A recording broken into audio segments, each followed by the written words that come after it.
Welcome to Survivor NSFW. It is a Friday night. Celebrity Big Brother. Man, I tell you what, Johnny, this has been a crazy turn of events because I think we started we started doing this shit, right?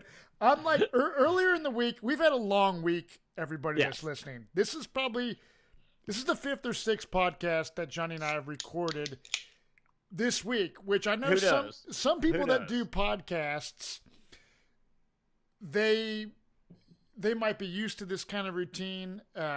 Johnny and I, we've been trying to pump out a lot of content on the Survivor end of things, and we just kind of been on a roll, and I agreed to do this Celebrity Big Brother thing. So earlier, against your will, against my will. This is true honesty. Like, I'm like, man, dude, I got so much other stuff going on, et cetera, et cetera.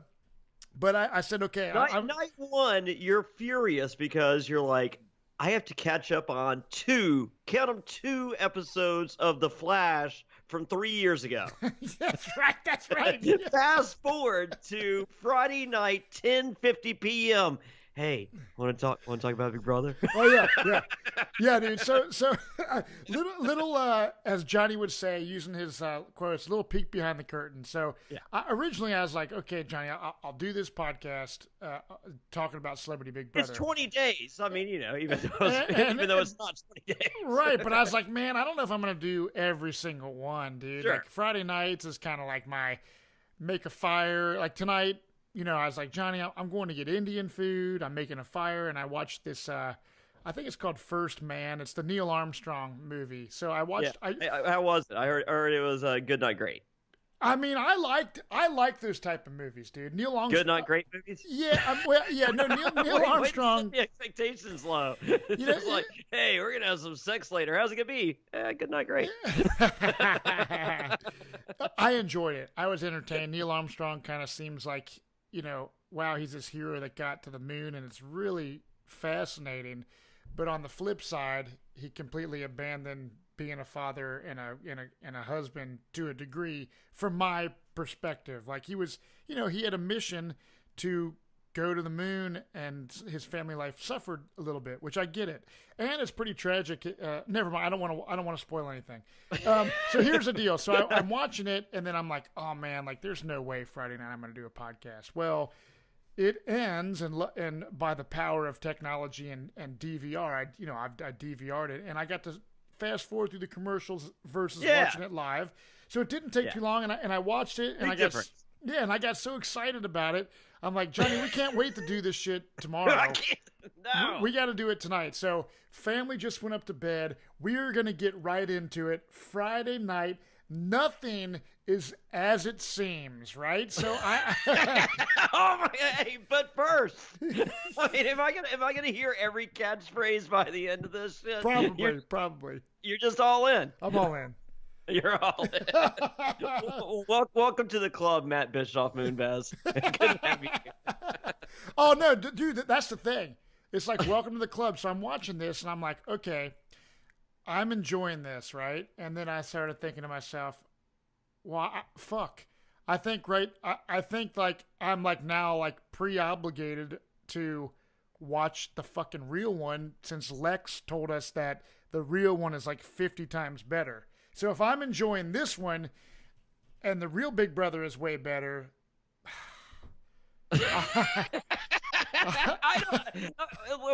I will say this.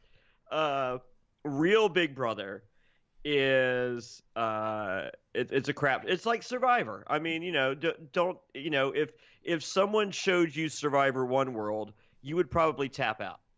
So you're saying basically a cast could be good or bad on Big Brother, just as in Survivor. So even though Lex claims that Big Brother normally is, the normal Big Brother is better, if it has a shit cast, I could be like, this is the worst thing I've ever fucking seen on TV. Correct. So, because I mean, like I went a stretch. I think I started with season 6, and I went a stretch of like probably 4 seasons in a row, and then I don't know if it was season 13, so don't tweet or fucking be like, what's your problem with so and so? I don't. It could have been season 11. It could have been season 15. I don't remember. Right. But I watched several in a row, and then I got to one. I'm like, let me pump the brakes. I'm tapping out on this, and then I just didn't go back. So. Well, let me just say this. So the whole Big Brother thing is new to Survivor NSFW as far as me, Matt Bischoff, being involved with Jonny. I know maybe Matt Kuhn in the past, you guys did some stuff.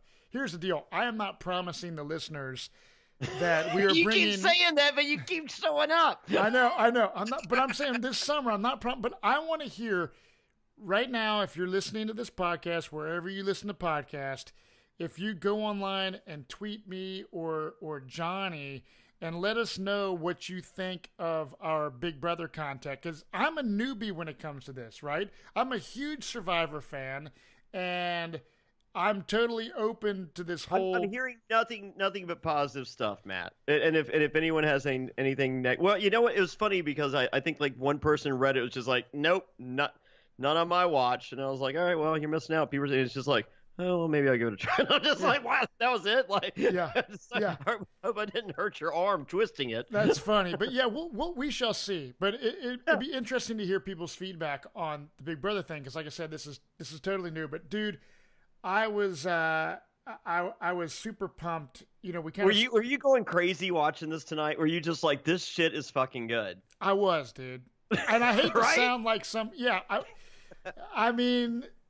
I was blown away because I had the editing capabilities that you do, because here's Matt Bischoff Monday night.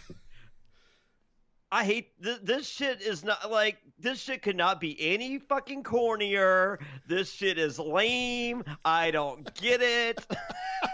Oh yeah, that's you. Yeah, 4 days ago. I know. Fuck. Okay.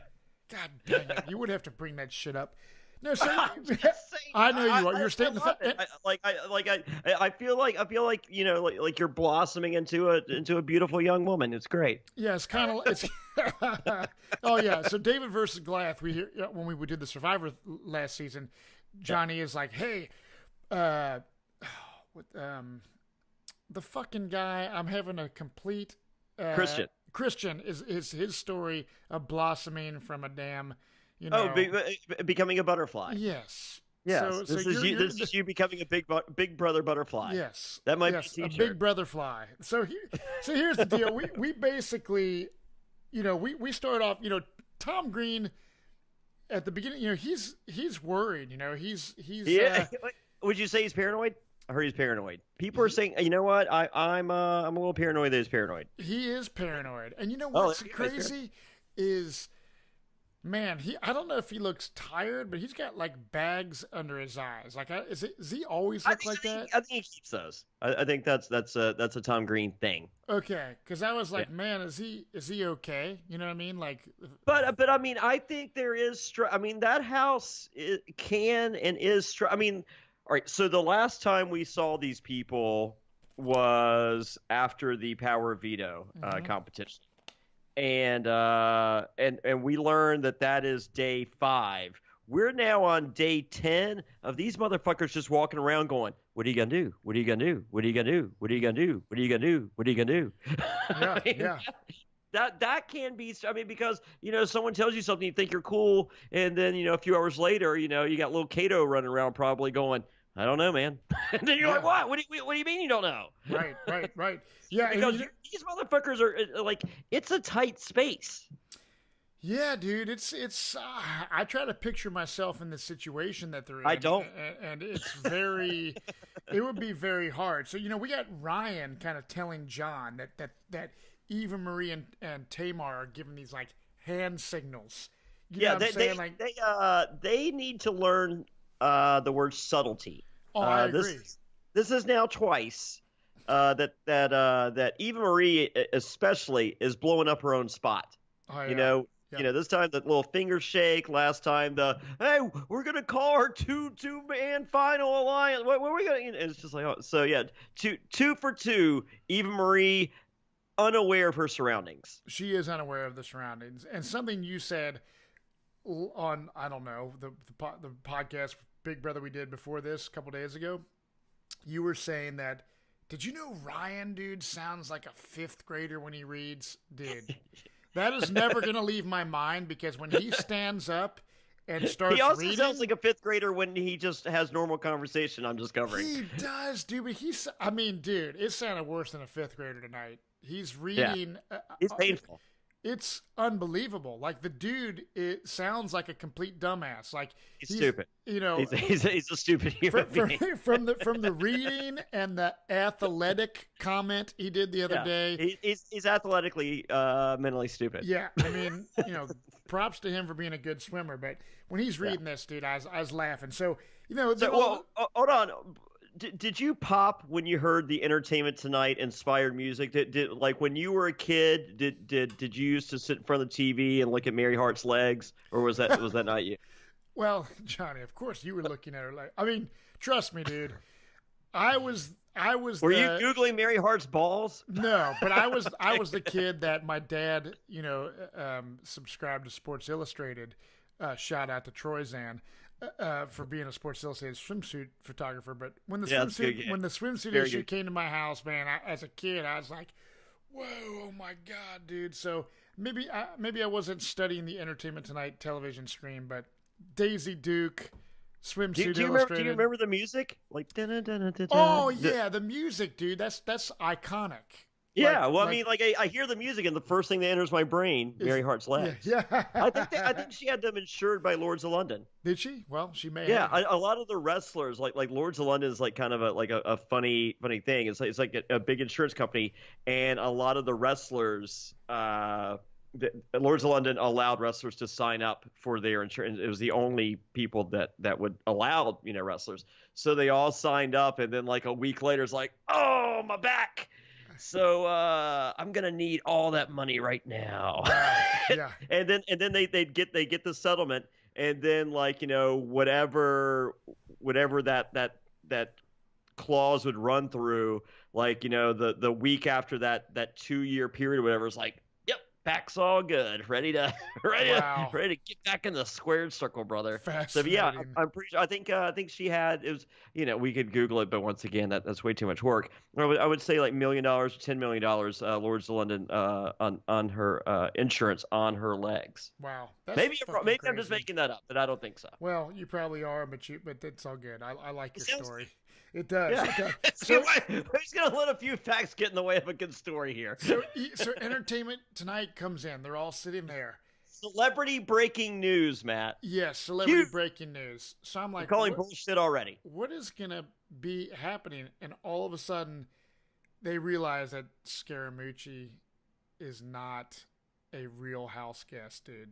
I'm calling bullshit. I'm calling bullshit right now. You think it's bullshit?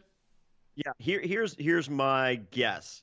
All right, 2 nights ago, Wednesday night, during the Power of Veto episode, earlier on the episode, he was talking about the tweets. He was just like, yeah, Trump's never tweeted me, but, he essentially says, don't come after me because I know where the bodies are buried.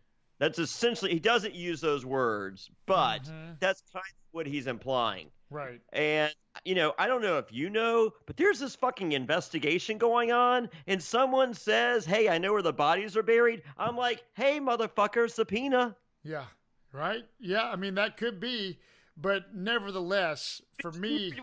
Do you really think that he was not a real fucking house? It doesn't jive up. It doesn't, but I tell you what, because, like I said... Because what do they gain by going, hey, I wasn't really a house? It's like, okay.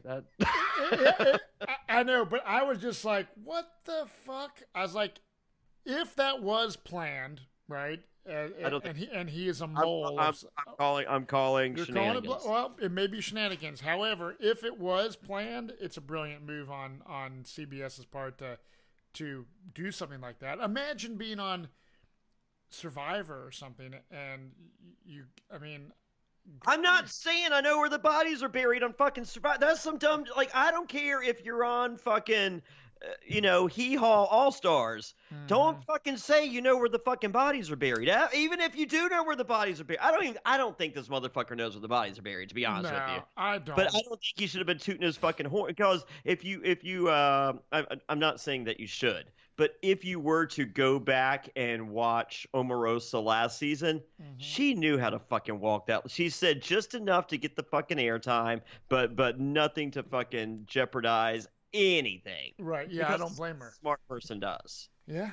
Yeah. So Yeah. I think he got a little too big for his britches because him and Kate, they're just throwing anything against the fucking wall to get airtime, Mhm. and I think that statement was just a little too grandiose, and it's just like, all right, come with us. Well, the good news is since he is gone, which I'm fine Well, the with good him. news is he's gone. Yes. Like, Right. if there's a second part to your statement, I'd love to hear. But the Yeah. good news is No, he's the gone. good news he's gone, and the thing is I'm like, well, hell yeah, because this puts Tom Green for me as a fan of Tom Green in a better situation But I because didn't they. feel he was in danger. Did you?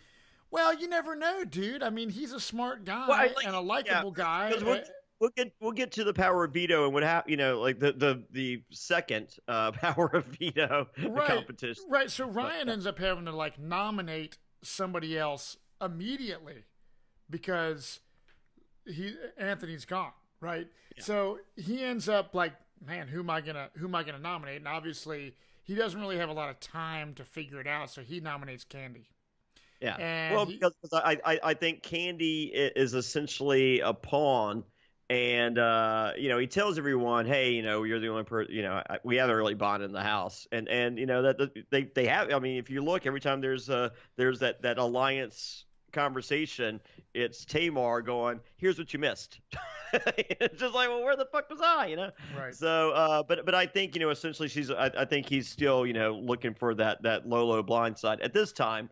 But we learn that the power veto competition is remembering Mooch's quotes, and I would tap out immediately because if I were in that house, I would do everything possible to tune him out at any given moment. so you just would have just would.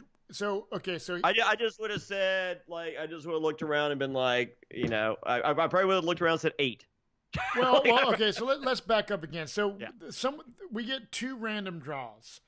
So Kato and Dina were random Oh, draws. and Kato's so excited because that means he gets a shrivel of a second of airtime. When did Kato become Sally Jesse Raphael? Did, When he got those new prescription glasses, I suppose. and he walks like her. Dude, I don't know what's going on. Is there some reassignment in the process here? You never I know, mean, but as Tom Green says later in the episode, Hollywood is weird. It's like Hollywood is weird, dude. It's like I don't Kato freaking know. Kato was a little more manly when we hung out. Yeah, well, things I don't know. change. Things change.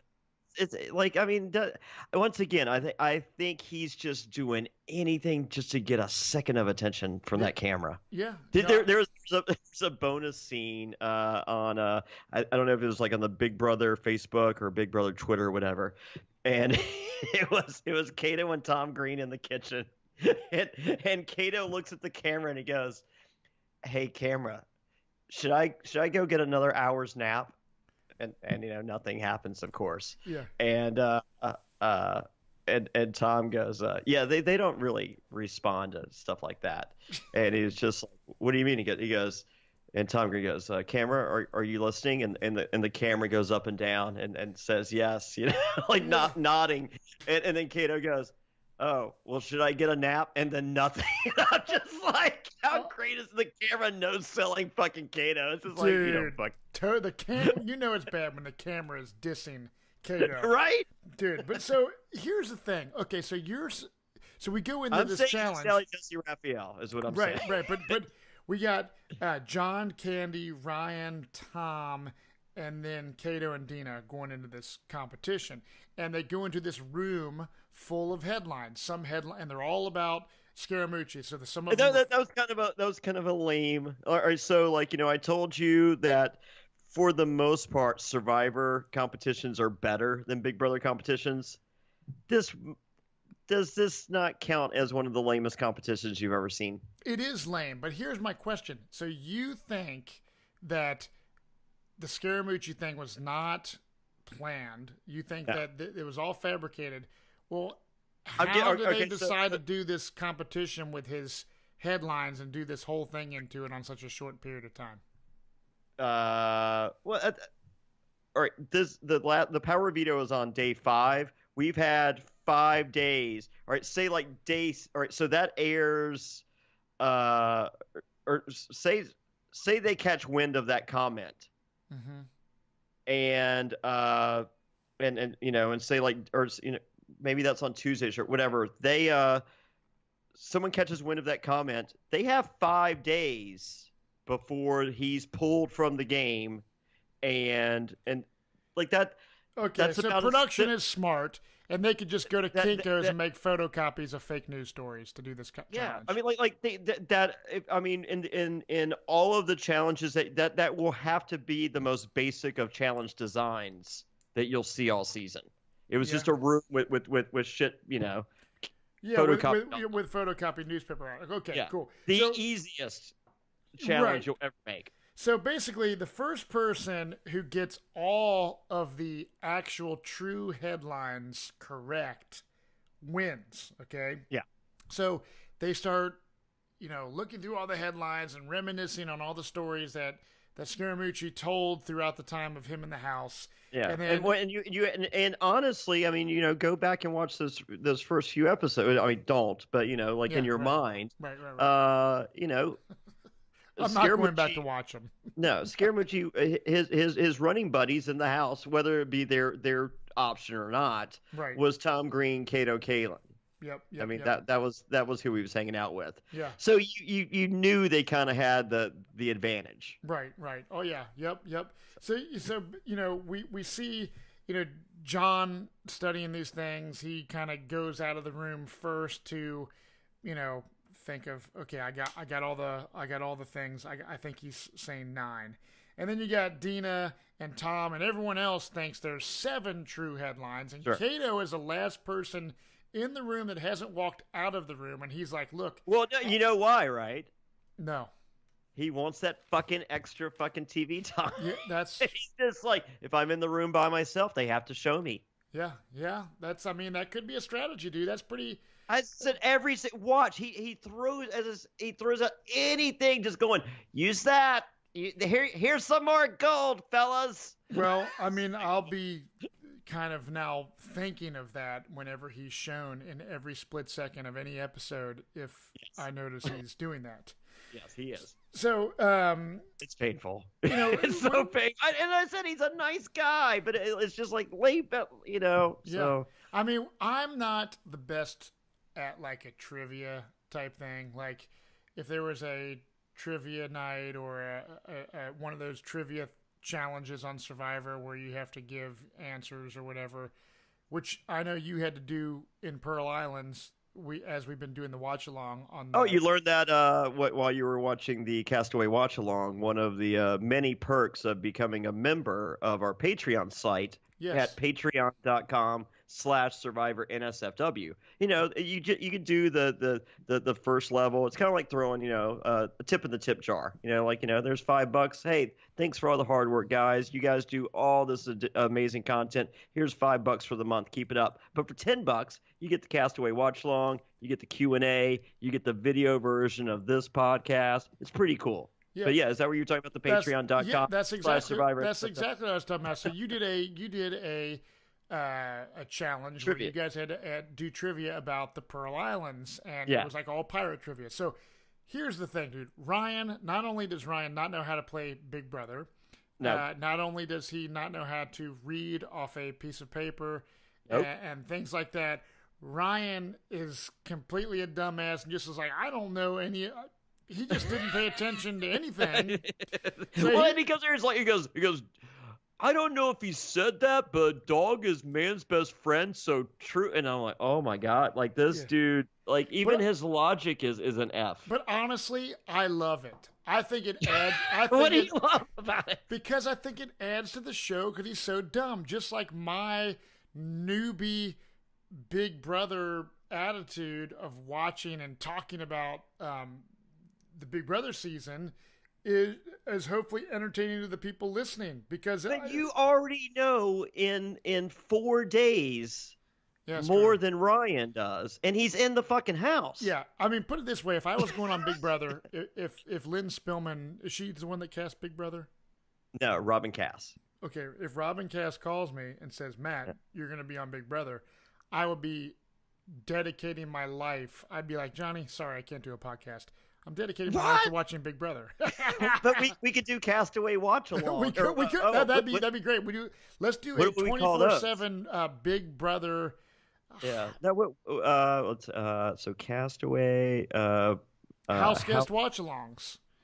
That's what they're called, right? Castaways are Survivor people. Castaway watch along, house guest watch, or I don't know. We'll think about it. So Cato's the last one to leave. A lot of episodes. Kill me now. I know, dude. Trust me.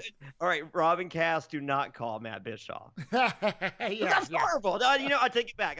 Robin Cass, you might be able to call him Matt Bischoff. We'll discuss. That's funny. So Cato, he ends up basically winning this competition. And the good news about Cato winning is because my man Tom Green is going to be safe. That's based the thing. Off of that.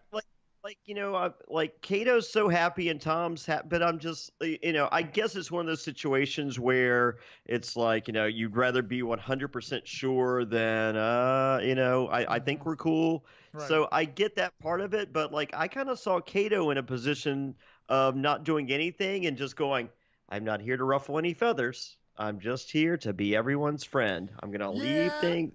I hear you. However, from a viewer standpoint, when Ricky previously this week did not use his power. But he did it to ruffle feathers. Yeah, he did. But I like the fact that Cato saves Tom Green.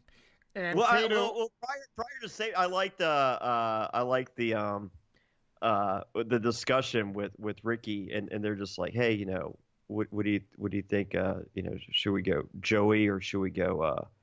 I guess there's the replacement first. Okay, so the replacement for Tom Green is Joey Lawrence. Yes, the replacement. But what I thought was cool is not only is Cato saving Tom Green, he's making a final 2 deal, and Tom specifically states that he appears that he's going to be final 2 with Cato. He's like, I will never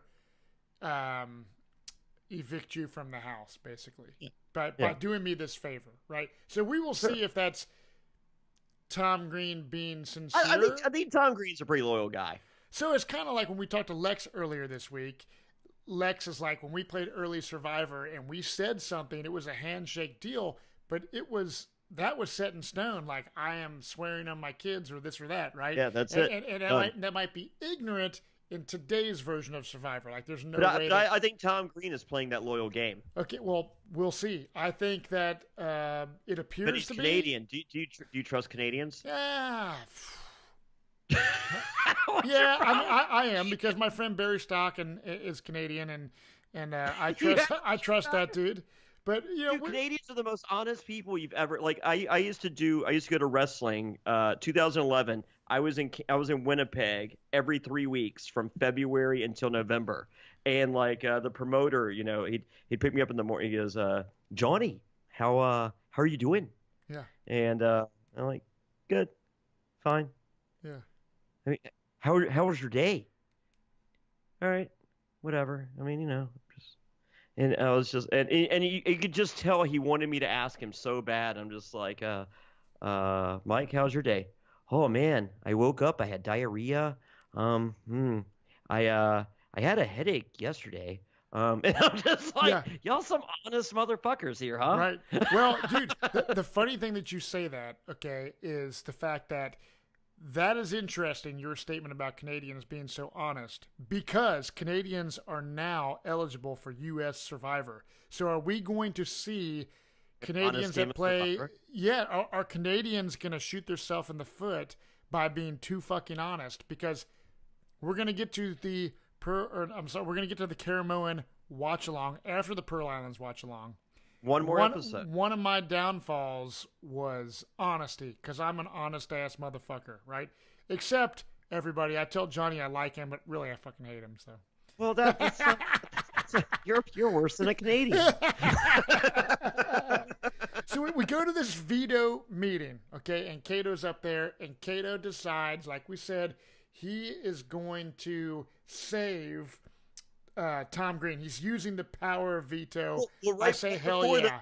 Right before the meeting, we have Ryan and Lolo talking, and we learn that these guys have been friends since 2012. Oh, yeah. Well, if they're such good friends, why doesn't Ryan just ask her why she flipped him off in the kitchen that day?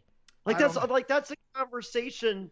You know, like when I stayed at your house and I left an upper decker in your toilet, like you're like, why did you do that? And I'm like, I thought it was funny. Well, it's right? Actually my toilet's still. I never flushed it. I left your upper decker there, and I told my kids toilet's off limits because I just want it to be like that. Come back? Yes, when you come back. Wow. It kind of smells a little bit up there, but yeah, that's okay. But that's what friends do. They talk about shit. Yep. Like no, these motherfuckers have been friends since 2012, and he can't just go, hey, like, remember when we were in the kitchen and like you looked at our pictures and go, final two, fuck you, and then you give us the finger? What the fuck? Yeah, and I also noticed, dude, that when she's kind of calling him out on some things, and he's trying to backpedal, he is the worst liar on the planet Earth. Yeah, he's you so could good. just see this game is not made for Ryan Lochte. You can see it in his face, dude, when he's talking to her. Think. Yes, you can. And he couldn't even put together sentences. He was like, well, you see, I mean, I guess I'm just like, dude, like you were like the worst dude on the planet. You can see they're friends. I know they're friends, and that's how can you not have a conversation? I mean, like I get it, like it's just like man, like this chick, she's won like 8 Grammys. Like I'm so intimidated talking to her. Like she's a fucking real celebrity. Like no, this is someone who in his field, he is her superior, and but they're actual friends. And he's like, I'm a mushmouth. yeah. I don't get it, dude. It's going to be interesting to see how it plays out. Because we're probably going to be, if he stays in the game long enough, he might get pretty far because of his physical prowess. And he might get far because he's so dumb. He can't. I think he's pretty much neutered at this point. But once you're head of household, the next week, you can't be head of household. Okay. You're not eligible. Okay, I learned something new. Okay, that's a big thing. So so he could be next to go. But I once again I feel like he's neutered at this point. Yeah, we'll see. So Ryan all of a sudden, when Cato uses the power of veto to save Tom, Ryan then has to nominate someone basically else, and that's when he nominates Joey. And Joey Lawrence has not done a single thing for me. I don't know. I hate it. Yeah, and he looks kind of just like a weird dude. Cheesy. Yeah, my wife's like, does that dude like? It looks like he's like got a fake beard on, and he must do that like eyebrow thing. He's got like a color me bad look. He does, right? Dude. I'm not going to... There's nothing worse than saying, hey, man, you got like a really cool color me bad vibe going. Yeah. No, that's not. It's just so funny. Like, I am not here to try to dog any... Like, dude, I look like a damn... I'm a damn bearded troll. Motherfuckers are going to say, well, who the fuck are you to talk... But, dude, the dude... Yeah, I don't know what the fuck is going on with Joey Lawrence. That's a bad look. But he did not... do Lolo. He did Joey instead because I think maybe he's trying to prove to the girls that he's loyal to their alliance or something. You know what I mean? that's why he didn't pull the trigger on Lolo? What do you think? Well, no, I think that conversation kind of threw him for a loop, and he's just like, you know what? He goes, Joey's another pawn. He's safe. Like, he won't throw a fit because he knows he's not the real target, and the girls are the target. And step one of the girls is any girl. Right, yeah, So yeah. since Candy's sitting there, that's any girl. And you know what I think was funny? So we see, Tom, Ricky, and Kato discussing who to vote out, and they start, and so. Oh, and Ricky goes, Joey who? Which is the funny thing was the first 2 episodes we're saying Ricky who. I know, but dude, Ricky says Joey who, and I think he was serious. He claims he was kidding. Do you think he was serious? No. I think he's a smart mother. I think he is DL smart as fuck. Well, he's a silent cerebral assassin. So he's playing just a laid back, observe, not ruffle any feathers kind of game. Yeah, he's fucking great. And he's gonna. Who knew? Fucking Ricky Williams. Yeah. Well, I mean, in between Did you know smoking weed. He's trying to, him and some other guys. I was talking to Jason Powell at ProWrestling.net today. He said Ricky Williams is trying to start his own football league based on using drugs. Like it's a football league in which marijuana is more than okay, preferred actually. That's pretty fascinating. That's some shit that you get real high and go, it'd be cool, man. Like football with weed. That shit. I mean, dude. Like, here's the deal. Like, football with weed is like, I know a lot of BMX bike riders, snowboarders, skateboarders that can do their sport high, right? Yeah. And it may just, or I could see surfing, like it increases your flow, you relax, but. A game like football, I don't. You don't want to be high for football. Yeah, you want to get high after football, I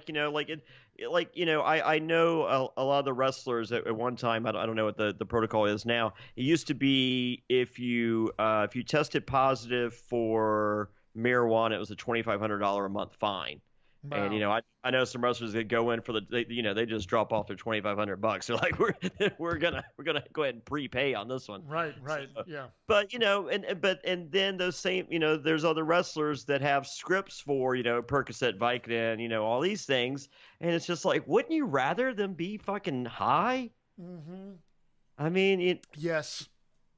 I mean, I know tons of people that are professional people that smoke weed, like real artistic. The dangers of opiates are far exceed the dangers of marijuana. Yeah, no contest. Right. Of course. It's insane. So we go to eviction night, okay, and everyone gets a chance. But prior to that, the debate's going on in this little room of going after a threat or an annoying player. Mm-hmm. Now, ideally, I'm a firm believer in going after threats over annoying players. However, if you're both, that's exactly what I'm looking for. Right. Yeah. Yep. And I mean, like a Russell Hantz, I think it qualifies as both. Well, it's. I think that if I was in this position, I would probably. I don't know. It's hard because you're in a house. There's nowhere to hide in a house. So if someone's annoying, I mean, is your quality of life for the next week more important than the $250,000? Right. Yeah, I think that I would vote out a strong person. I think I would too, and leave the annoying person because the annoying person it's a temporary fix. You get out. The annoying person is in another room because they're like this chick's keeping us up at night because they're fighting blah blah blah and whoever it was is like change rooms motherfucker. Yeah, I mean it ain't that difficult. There's enough beds in that house. Yep, there are. So we go to this eviction night and everyone stands up one by one to give a speech, if you will, to the rest of the house guests. So Joey speaks. Dude, I'm not a fan of him. He doesn't say anything that makes him seem like he gives a shit about being there. He just was like, makes journey, blossom. Yeah, cheap pop. It's just generic, dude. I mean, I'm Yeah, like, okay. because he doesn't care. He doesn't know the game. He doesn't give a fuck about the game. Like, I like when he gets put on the block initially. I can learn just like time to make an alliance. Right. Yeah.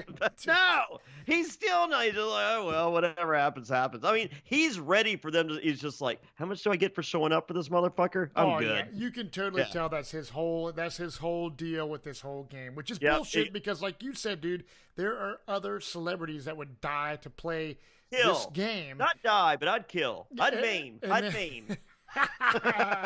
So we go to Candy. She stands up.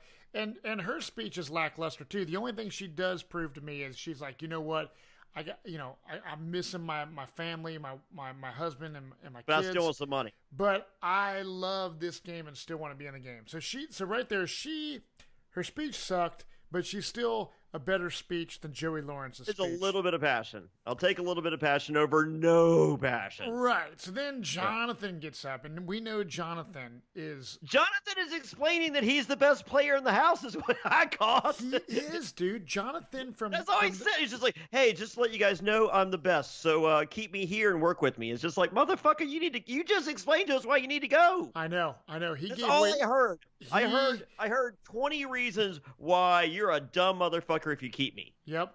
I mean, from day one, when he was kind of running what was going on, when Ryan didn't know what to do, Jonathan has been the puppet master of everything going on, showing himself that he is a huge threat. Now, he gave a good speech, but that's the kind of speech you give.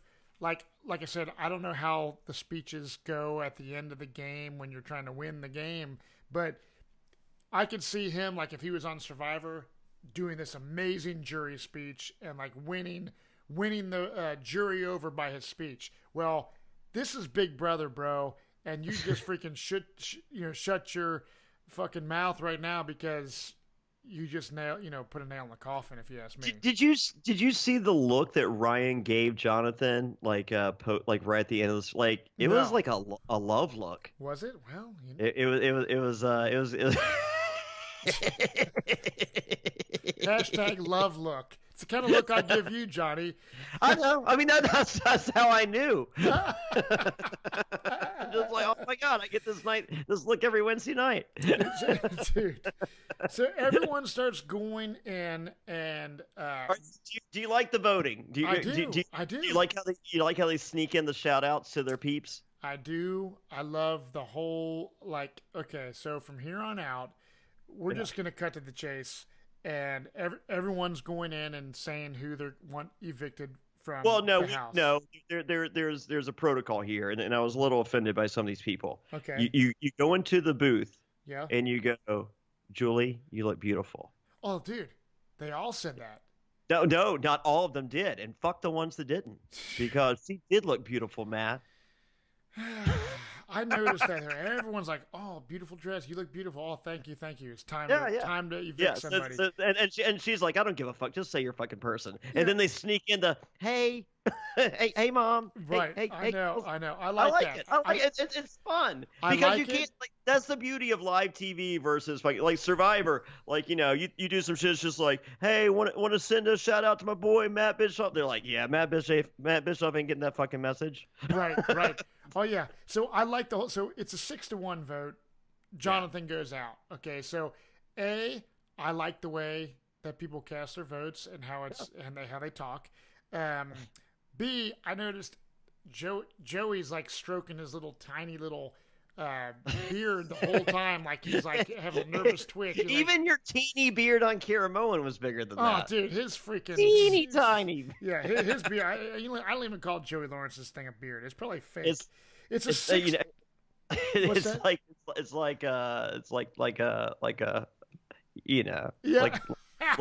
lady parts down there. Lady part covering. Oh no, dude. Okay, I'm gonna do something real quick. So I was looking when I was in the middle of the movie. I looked down when I was watching the Moon movie before we started watching Big Brother tonight. I saw someone's Facebook post and it says, name your vagina. The last TV show that you watched is the name of your vagina, right? So I said, Tessa didn't know what I was reading, but I said, Tessa, what's the last TV show you watched? She's like, why do you want to know? I was like, well, there's a Facebook thing that says it's the name of your vagina. She goes, Grey's Anatomy, and I started laughing. And then, I think the Flash would have been it just, the funny thing is like when I was thinking to myself, well, what would my wiener name be? It would be Big Brother, because that's the last fucking show that I fucking watched. But yeah, I would rather my penis be called Big Brother versus a vagina. Okay, I would not like. So here's the thing. I would not like to be in a room with a vagina named Big Brother. So is Big Brother? But the Big Flash, Brother... I'm all over. So in other words, if you were to name your wiener based off the last TV show you watched right now, would it be Big Brother? Shameless. Shameless. That's pretty fucking appropriate. I love it. So sorry to get off topic, but I just had to fucking throw that out there. So check it out. I love how they go into the room to tell who they want evicted. Yeah. And I also like how you immediately walk out the door. Oh yeah. So you have like.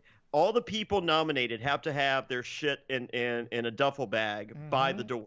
Right. So as soon as the votes are over, quick hug, get the fuck out. Like, Julie will get mad if you don't get the fuck out there. So, but the big thing, like there's two big things that I think are really cool that I always watch for. So, they open the door, and then, the doors are, you see everyone like trying to sneak a peek at the people out, because there's the audience. Yes. And they're just like, is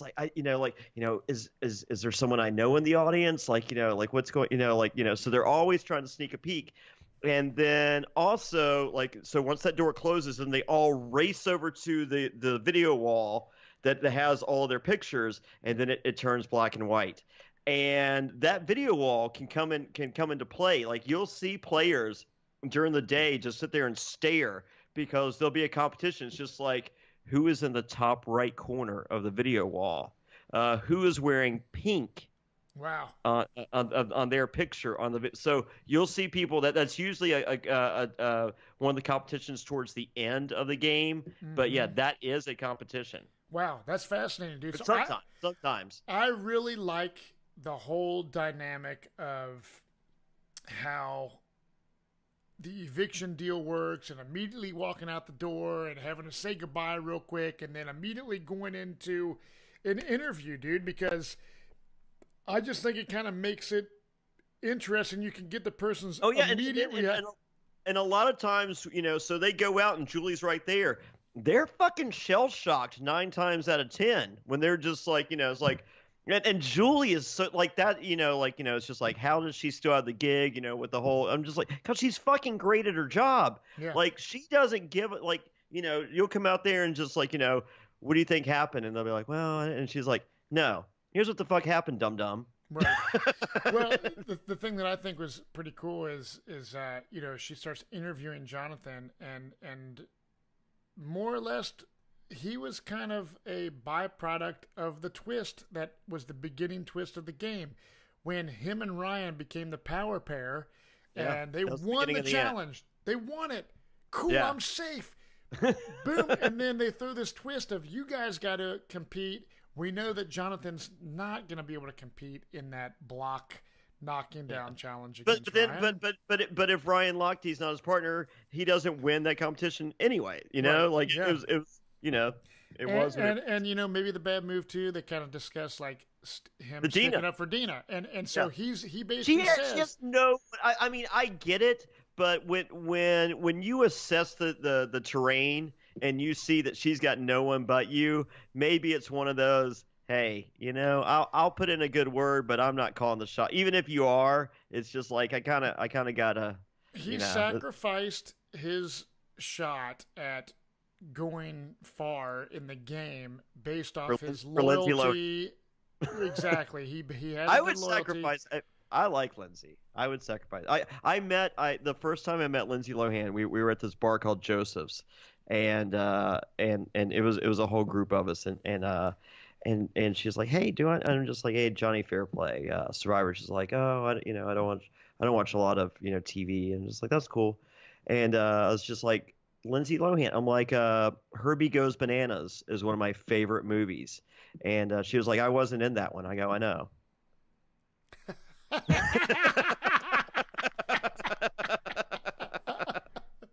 Oh, that's hilarious.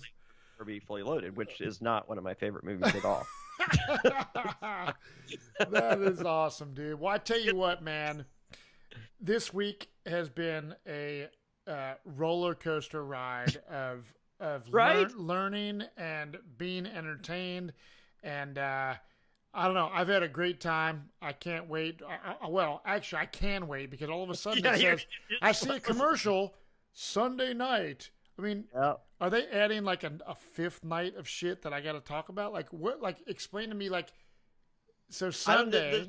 The schedule's kind of. I think there's going to be. It'll probably be on like probably Sunday, Tuesday, Thursday this week. Okay, gotcha. Yeah. Cool. Well, yeah. I think the first week they kind of front loaded with it's the 2-night premiere. But I think typically, once again, I might be making this up. Yeah. I think typically it's 3 nights a week. Right on. Well, hey everybody. I tell you what, I've had a great journey thus far in Celebrity Big Brother. I hope you guys are enjoying these bonus podcasts. And if you want to check out the video versions of our stuff, you can go to patreon.com/Survivor NSFW. And beyond that, share this with your friends. If you're hearing this for the first time, we've been doing tons of Survivor content. Every Wednesday, we have a new episode of the podcast that drops, and then all of the video content drops on our Patreon. So, hey, thank you guys for all that you guys do as supporters. Without you guys, it would be pointless for me to sit here and talk to Jonny on a Friday night at 11:40 p.m. when my wife's upstairs waiting for me to slip her the HBI. So you know what she's doing right now, don't you? Yeah, she's probably like looking at Jason Momoa photos on her phone. No, she is at johnnyfairplay.com typing in the code Rumble. That's Rumble at johnnyfairplay.com to get 15% off this weekend only. Well, that's a great deal. These are great shirts. You even get a call from Johnny Fairplay. Go to johnnyfairplay.com and check out Survivor Tix. That's survivortix.com for many, many events coming up that you can see. The first one coming up February 20th. In Westchester, Ohio at Frickers. Did you know that they just had a flood there? Yeah, so if everyone goes, like, don't go to the Frickers Facebook page in Westchester because it claims it's closed. Do not be alarmed. They're going to be just fine. But check out brand new seating, brand new tables, brand new bar, brand new TVs throughout the entire place. Like if it wasn't cool before, we've got to guarantee everything will be 100% renovated by February 20th. Get ready for an awesome experience with brand new TVs, every screen with Survivor on it. February 20th, join us for the live Survivor premiere. And then on March 13th, the Johnny Fairplay Birthday Extravaganza Survivor Viewing Party. April 10th, going to be in Baltimore. April 24th, Zanies in Nashville. And May 1st in Los Angeles. Go to Survivor Tix at survivortix.com for more details. Matt Bischoff, this is awesome. I've kind of been asking you to, take me out on a Friday night. This finally happened. Get out of here. Go upstairs and make love to Grey's Anatomy. Well, we're going to edit on that. Thank you. We will see you next time on Survivor NSFW. Cheers.